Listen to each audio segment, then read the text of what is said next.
Hello दोस्तों, कहानी सुनने से पहले प्लीज़ सब्सक्राइब का बटन दबाएं।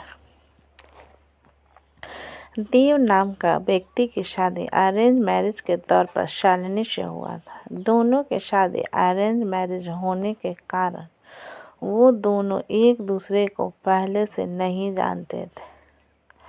शादी के बाद दोनों एक दूसरे को जानने पहचानने का काम चालू हुआ।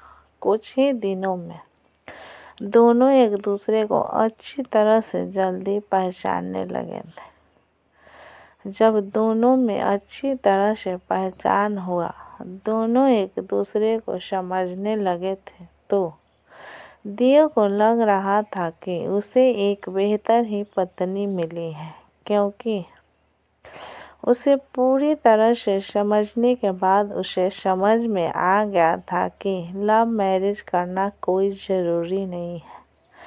अरेंज मैरिज में भी अच्छी पत्नी मिल जाती है। दोनों की नई नई शादी हुई थी, इसी कारण से दोनों एक दूसरे को अच्छी तरह से समय देते थे। उसके बाद दोनों एक दूसरे के काम में हाथ बटाया करते थे। पति पत्नी दोनों में खूब ज़्यादा प्यार होने लगा था। अब उसकी पत्नी भी देव को समझ गई थी और उसे किसी भी प्रकार का कोई काम या किसी प्रकार की कोई सामान ज़रूरत पड़ने से पहले ही उसकी पत्नी उसके सामने हाजिर कर देते थे। एक दिन देव अपने दोस्त को सूरज को अपने घर दावत पर बुलाया था। देव और शालिनी के प्यार देखकर सूरज बोला, तुमने तो अरेंज मैरिज की है, लेकिन तुम्हारी पत्नी बहुत अच्छी है, तुम्हारा बहुत ज़्यादा ख्याल रखती है और तुम दोनों भी अच्छी तरह से अपना काम कर रहे हो। तुम्हारी पत्नी तो बहुत ज़्यादा खूबसूरत है और हर काम में तुम्हारा बहुत ज़्यादा ध्यान रखती है।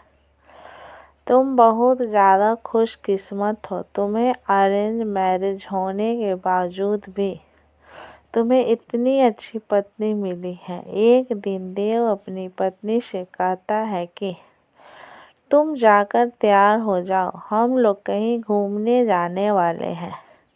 हम लोगों को शादी की इतना दिन हो गया है और बहुत सारे काम होने के कारण हमें टाइम भी नहीं मिला है घूमने के लिए।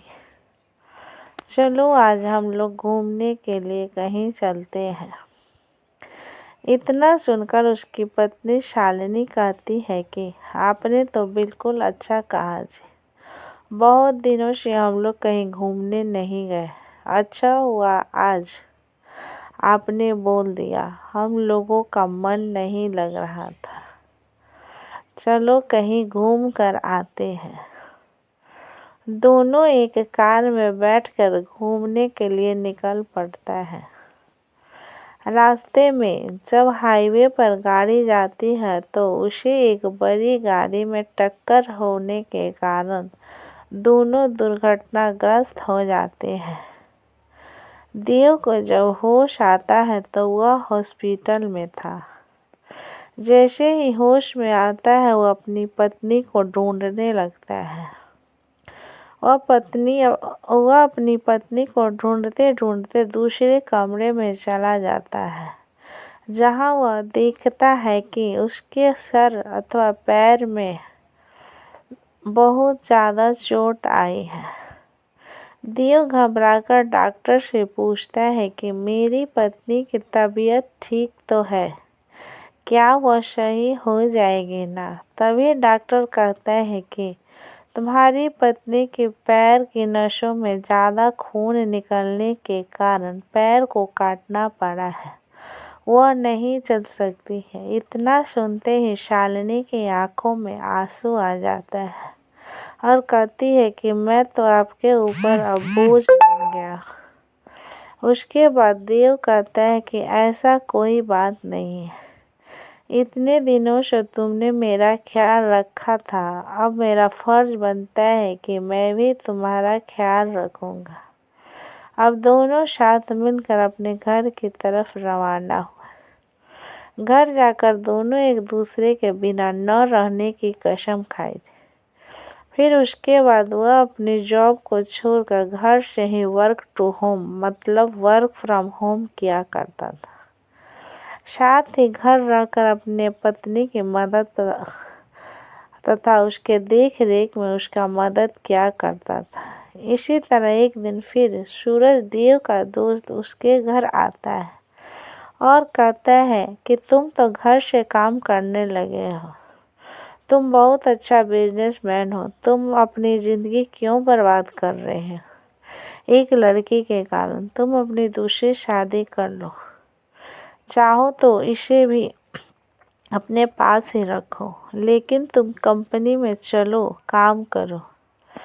इसके बाद देव कहता है कि मेरी पत्नी से बढ़कर मेरी ज़िंदगी में कुछ भी नहीं है, मैं उसकी देखभाल हमेशा करूँगा और करता ही रहूँगा, क्योंकि हमेशा से ही मुझसे प्रेम करती थी और हमेशा से ही हम लोग पति पत्नी आपस में प्रेम करते रहेंगे। फिर वह अपने दोस्त को कहता है कि तुमने एक बार आया था और मुझसे कहा कि तुम्हारी पत्नी बहुत अच्छी है, तुम बहुत खुशकिस्मत हो, तुम्हें ऐसी पत्नी मिली है। फिर आज क्या बात है, क्या तुम इस प्रकार से मेरी पत्नी के लिए उपयोग कर रहे हो? आखिरकार जितना दिन उसने मेरी मदद की है, मेरा भी फर्ज बनता है कि मैं उससे ज़िंदगी भर मदद करता रहूँगा। इतना सुनते ही पीछे से उसकी पत्नी भगवान से प्रार्थना करती रहती है कि भगवान आपने मुझे इतना अच्छा पति दिया है कि मैं इसका शुक्रिया कैसे अदा करूँगी। और वह सदा के लिए एक दूसरे से प्रेम करते रहे और अपनी ज़िंदगी को आगे बढ़ाते रहे। इसलिए मेरा मानना है कि पत्नी चाहे जैसे भी हो उसे कभी नहीं छोड़नी चाहिए, और पत्नी को कोई तकलीफ होती है तो उसका साथ देना चाहिए, ना कि उसके साथ छोड़ना चाहिए। दोस्तों, कहानी कैसी लगी मुझे कमेंट में लिखें। अच्छी लगी तो प्लीज़ लाइक एंड सब्सक्राइब करें।